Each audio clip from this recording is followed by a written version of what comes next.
Hi there, folks. Welcome back to Mossy Roots Farm. Wanted to show you guys my contraption here. So it's pretty obvious. It's a IBC tote, tanker tote, whatever you prefer specific verbiage for. And I'm filling it up with water.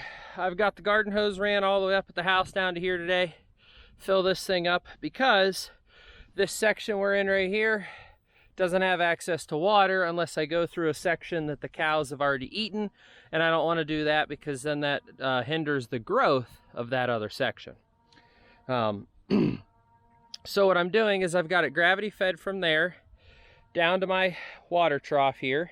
This will fill slowly because there's no pressure behind it. Like right now it's just barely trickling because this float is down. I mean, I can make it go by holding it down, but this is not the most ideal situation, but I'll tell you how you can make this better in a minute.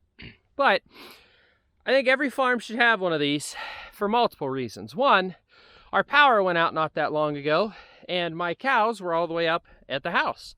And that meant that they didn't have access to our natural spring water. They only had access to well water, which we had no power, so we had no well. This was, I don't know, half full or something. I grabbed this with the four-wheeler, took it up to the house, and they started having water in 5 minutes because I had this halfway full. I think every farm should have one of these for situations like that, just in an emergency. Even if it's only so that you have some water at the house to flush a toilet, I definitely think you should always have one of these. Now, I said we could make this better, and let me explain. So, water, the higher it is, the more pressure it has. Now, I don't mean if you take this tote and fly it up 10,000 feet, there'll be more pressure in it. That's not what I mean. What I mean is this garden hose here that we have running that's snaking to our trough, if that was stretched out and stretched out vertically, I mean, so like let's say this tote was 10 feet in the air, technically there'd be more water pressure because it'd be going down this pipe all the way down here. Yes and no. Yes, you can get more water pressure by simply raising your tank, but no, you cannot if you just raise it and then don't attach it to a garden hose or anything like that. Which again, sounds silly as that's what you would be doing. But anyhow. So this has saved the bacon quite a few times. And I'm going to leave the garden hose just on that side so that when I come in the morning to feed kitty cats, I'll grab the garden hose, I'll start filling this up. I'll go over, I'll feed cats, do whatever else I need to do, check cows, whatever. I'll let this run the whole time, and then I'll put it back, and then I'll come back the next day. Now, there might be a day where I have to go a little bit longer than that because this tote is 275 gallons, and I think our well is like 10 or 20 gallons a minute.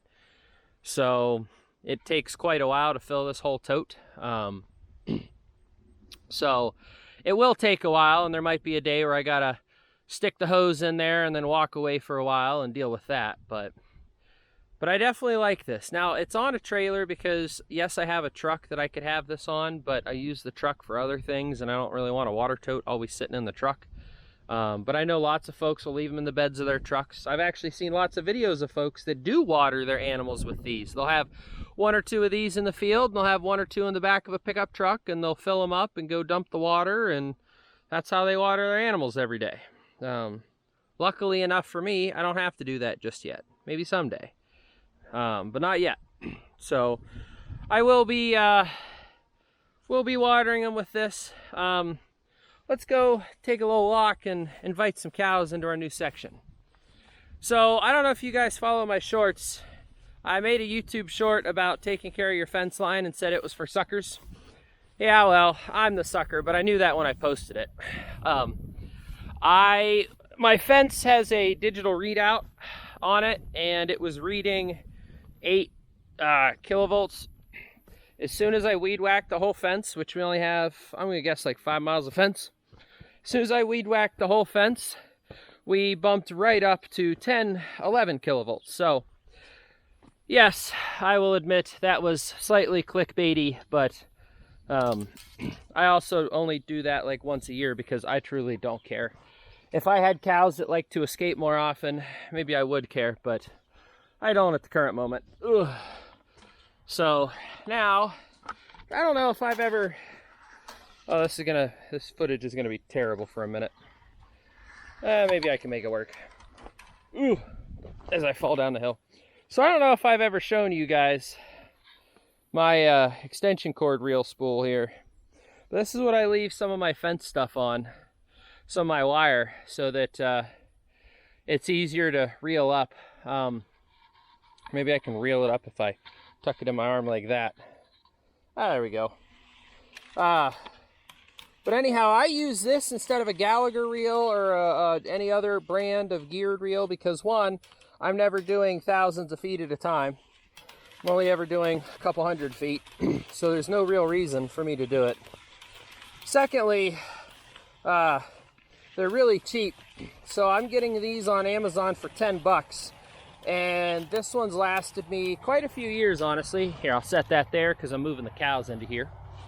It's lasted me quite a few years. So for $10 and heck, even 2 years, you know, $10 every 2 years, how many years does that take to get a Gallagher reel? And I've heard lots of folks talk about how their Gallagher reels handles break or whatever their issue is, because I've seen it in a lot of the groups that I'm a part of.